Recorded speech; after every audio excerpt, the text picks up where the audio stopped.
해병대 골프방, 단카방에 있는 이 멤버들 어떻게 알게 되신 겁니까? 예, 작년 3월이었을 겁니다. 그때 제가 변호사로 개업해가지고 얼마 되지 않았을 때인데 제가 평소에부터 알고 지내던 해병대 네. 선배가 이제 너도 변호사 개업했으니까 이제 많은 사람들 알고 지내야지. 내가 소개시켜줄게.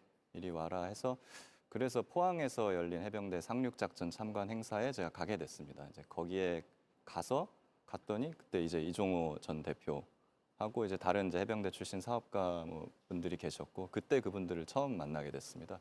네, 근데 보셨을지 모르겠습니다만 저희가 이종호 씨와의 인터뷰도 진행을 했습니다. 근데 이 씨는 이제 노칙소 VIP는 김건희 여사를 지칭한 게 맞지만 구병 로비 자체는 사실이 아니고 자신의 과장이었다, 허세였다 이런 취지로 주장을 하고 있는데 이 주장은 좀 어떻게 보십니까? 네, 이게 일반적인 그런 허세였다고 한다면 뭐 그걸로 그냥 이제 끝나거나 했을 수 있겠죠. 근데 당시 이제 통화나 이런 상황으로 봤을 때 상당히 뭐 그 내용이라든가 태도라든가 어떤 구체 표현이라든가 하는 게 상당히 구체적으로 신빙성 있게 저에게는 다가왔고 그래서 저로서는 그걸 믿을 수밖에 없었습니다. 그리고 보통의 허세면 그거 한 번으로 끝나는데 네. 몇 달이 지나서 그 다음 해 저한테 그분이 다시 전화를 걸어와서 또 통화를 하는 과정에서 그분이 전 묻지도 않았는데 너는 성근이를 안 만났었냐? 이런 식으로 이제까지 얘기를 하시고 본인이 자기가 괜히 거기에 개입이 돼가지고 하면서 약간 후회 섞인 말씀을 하셨거든요. 네, 먼저 물어보지도 않았는데 이야기를 꺼냈다는 거죠. 예, 예. 근데 보통 허세였다고 한다면 왜 이렇게 후회되는 말씀을 그때 하셨겠습니까? 그렇기 때문에 저는 이제 그걸 사실로 믿었던 것이고 관계자나 뭐 이종호 선배나 이런 분들이 좀 사실을 다 얘기를 해주셨으면 좋겠습니다. 네. 혹시 뭐 저희가 보도한 그 녹취 말고도 구명 로비의 정황이 담긴, 그러니까 그렇게 믿을 만한 근거들이 또 있었습니까? 예, 뭐 사실 이제 그분이 도이치 주가 조작 사건으로 이제 구속됐다 유죄 판결까지 받으셨었고 그래서 사실 그분이 이제 김건희 여사나 이런 분들과의 친분이 있다는 거는 의심이 없었어요. 그분이 네. 누구도 의심하지 않았었고 그리고 사실 처음 만났을 때는 제가 그분이 뭐 도이치 관련자라는 걸 몰랐거든요. 아, 그런가요? 예, 그리고 나서 이제 제가 또 그분이 처음 만났을 때 제가 검사 그만둔 지 한 달밖에 안 됐을 때인데 너 누구 밑에 있었냐 하면서 제가 근무했던 근무지 뭐 같이 네. 근무했던 사람들 다 아시더라고요. 그래서 저도 이상해서 그분에 대해서 알아봤더니 도이치 사건의 공범이셨던 거예요. 네. 그래서 제가 이거를 저를 소개해줬던 그 송 선배님한테 선배님 이런 게 있는데 아셨습니까? 라고 했더니 아시더라고요. 오, 알고 있어 하면서. 그런데 그분 그렇기 때문에 그 사람이 지금 입을 열면 영부인까지 다칠 수 있다는 거 아니야. 그렇기 때문에 용산에서 굉장히 지금 신경을 써주고 있다. 이런 취지로 제가 또 듣기도 했습니다. 그 얘기를 들으셨던 게 언제세요?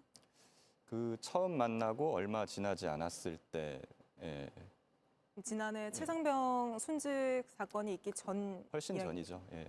예. 그럼 그때 처음에 그 얘기를 듣고 그 이후에도 뭐 VIP, 그러니까 김건희 여사나 윤석열 대통령 관련한 이야기를 들으신 적이 있으십니까? 예, 그 뒤에 이제 저희가 몇 번 모임을 가졌었는데 그 자리에서도 뭐 김건희 여사라든가 이런 분들에 대해서 뭐 우리가 그 대통령하고 김건희 여사를 결혼시켜줬다, 중매를 해줬다 뭐 이런 말씀도 하셨고 아, 중매를 시켜줬다고 이야기를 예, 했다고요? 결혼을 우리가 시켜준 거다 이런 말씀도 하시고 또 김건희 여사의 어떤 뭐 활동 상황이라든가 그 수행하는 사람의 뭐 실명까지 거론을 하면서 막 이런 얘기를 했습니다. 그건 이제 1년 전에 막 술 먹다 한 얘기라 제가 그 실명을 누군지 기억을 지금 하고 있지는 아, 않습니다만 수행원의 이름이 기억이 안 예, 난다는 예, 예. 거죠? 뭐 근데 이제 그런 식으로까지 구체적으로 다 얘기를 하셨기 때문에 뭐 그 친분이나 이런 부분에 대해서는 의심을 하지 않았던 거죠. 네, 이종호 씨는 뭐 최근 10년 동안 김건희 여사와 연락을 한 적이 단 한 번도 없다 이렇게 저희에게는 주장을 했는데 혹시 이 부분에 대해서도 다른 이야기를 들으신 게 있으십니까? 뭐 기본적으로 그쪽과의 친분에 대해서 계속 이제 얘기를 하셨기 때문에 뭐 저희는 당연히 그쪽이랑 연락이 된다고 그렇게 인식을 했었고 10년이나 뭐 연락을 하지 않았다. 도저히 그렇게 보이지는 않았습니다. 네, 알겠습니다. 국민의힘 일각에서는 이게 공익 신고가 아니라 사전 공작이다, 그러니까 기획된 사전 공작이다 이런 주장도 하고 있습니다. 이번 공익 신고와 관련해서 뭐 단톡방에 있는 또 다른 멤버, 뭐 송모 씨랄지 아니면 민주당이랄지 사전에 교감을 나누시거나 상의하신 게 있으십니까? 사실 이게 보도되고 나서 이제 이종호 전 대표나 뭐 송모 선배 이분들하고 저의 관계는 뭐 사실상 이제 파탄이 났다고 봐도 무방할 정도인데 제가 이런 걸 그분들하고 사전에 교감을 했겠습니까? 그분들을 포함해가지고 저는 뭐 민주당 관계자건 누구건 간에 이것과 관련해서 제가 이야기를 나누거나 교감을 한 게 전혀 없습니다. 네. 알겠습니다. 그러면 또 하나 궁금한 게 이 VIP 구명 로비 이야기를 처음에 들었을 때 왜 바로 얘기를 안 하고 이제 와서 이야기를 하신 겁니까? 그러니까 친분 때문이죠. 사실 친분은 이종호 씨와의 친분. 이종호 전 대표하고 이제 그 선배들하고는 사실 저하고 굉장히 이제 친분이 있는 관계였고 저도 그분들하고의 의리나 이런 부분이 사실 굉장히 있었습니다. 그래서 그분들하고의 의리를 지켜야 하는 부분 그리고 동시에 이제 박정훈 대령이나 이제 최혜병 사건의 진실 사이에서 솔직히 저도 1년간 굉장히 많은 갈등을 해왔었습니다. 그렇지만 뭐 이거를 그 사리에서 전 박 대령한테도 이걸 계속 숨기고 말을 안 하고 있었거든요. 아, 그런가요?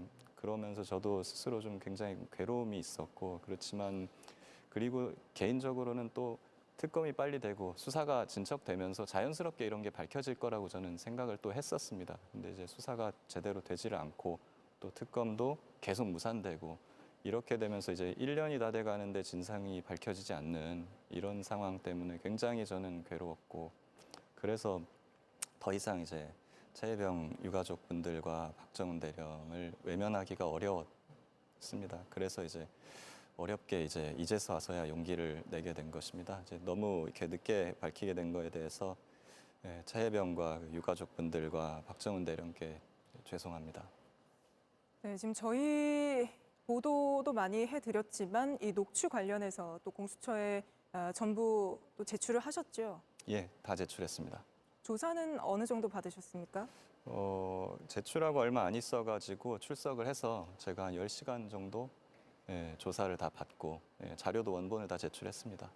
근데 이제 저는 지금은 믿을 수 있는 기관이 좀 공수처밖에 없다고 생각을 했는데 그래서 제출을 한 건데 사실 그 뒤에도 여러 가지 좀 일이 있었죠. 네, 공수처에서 뭐 제가 조사받은 방에 있던 검사님이나 뭐 이런 분들이 과거에 이종호 전 대표의 변호인이었다거나 네. 그걸 저 뒤늦게 알게 됐고 그리고 또 조사를 받으면서 중간중간에 쉬는 시간에 나와가지고 이제 휴식을 취하는 일이 있었는데요. 그때 공수처 관계자분들도 많이 계셨거든요. 네. 그 과정에서도 이제 들리는 말로는 이제 우리들은 열심히 수사를 하려고 하는데 근데 다 아시지 않느냐 여러 가지로 뭐 우리 지금 외압 받고 있다 수사 방해가 있다. 수사관들이 수사 외압을 받고 있다고 이야기했다는 뭐 이제 말씀이십니까? 누구라고 제가 지금 그분을 말씀할 수는 없지만 예. 그 관계자분들이랑 있는 과정에서 그분들이 우리 외압 받았지 않냐 외압 있었다 그래서 이제 하고 싶어도 열심히 할 수 없는 그런 부분이 있다. 그리고 어느 쪽으로부터의 외압을 얘기하시는 건가요? 내부로부터인 것으로 저는 추측을 내부요? 했습니다. 그래서 제가 혹시 누구누구를 말하는 거냐, 내부 인물을 말하면서 그 사람들 말하는 거니까 이름을 제가 직접 말씀드릴 수는 없지만 솔직히 말씀드리면 제가 이것 때문에 국회 앞에 가서 1인 시위까지 하려고 생각했었다. 이런 말씀까지 하셨습니다. 그러니까 정리하자면 공수처 수사관들이 공수처 내부로부터의 압박이 있어서 이걸 항의하기 위해 국회 1인 시위까지 마음을 먹었었다. 이런 말씀이신가요? 그런 말씀을 휴식 시간에 하셨습니다. 그게 누군지는 밝히지 않으셨고요. 예. 그 부분은 제가 이제 그분들이 더 이상 얘기하면 좀 특정이 되기 때문에 뭐 자세히 밝힐 수는 없지만 그러면서 저도 공수처 수사도 이게 쉽지 않겠구나 그런 생각을 하게 됐습니다. 네, 알겠습니다. 마지막으로 그 박정훈 대령을 변호하면서 동시에 이 사건의 공익신고자로 활동하는 게 이해 충돌이다. 이런 지적도 있습니다. 여기에 대해서는 어떤 입장이십니까? 뭐 제가 제보자이면서 혹시 이걸 제가 동시에 수사를 하는 위치에 있다면 검사나 수사관이라면 뭐 그럴 수도 있겠다는 생각은 듭니다만은 사실 제가 이 사건은 최혜병 순직 사건 일어나기도 전부터 알았던 사람들과의 일이고 그리고 제가 이것을 어떤 친분이 있는 기자나 뭐 아는 사람들한테 얘기한 것도 지난 겨울의 일입니다. 그렇기 때문에 시기상 제가 변호인이 아닌 때 제가 있었던 일들이고 그리고 제가 경험한 사실을 제보하는 거 하고 그리고 박정훈 대령의 억울함을 풀어드리는 그런 변호 활동하고는 이것이 상충된다고 생각하지 않거든요. 오히려 같은 방향성을 가진 일이라고 생각하고 그리고 저는 이걸 알고 있었기 때문에 오히려 박정훈 대령의 억울함을 더 공감해서 그분을 더 도와드리고 싶어서 이 활동을 시작한 부분도 분명히 있습니다. 그렇기 때문에 저는 이제 어떤 형태로건 박정훈 대령을 끝까지 도와드리겠다는 그 마음은 지금 변치 않고 가지고 있습니다.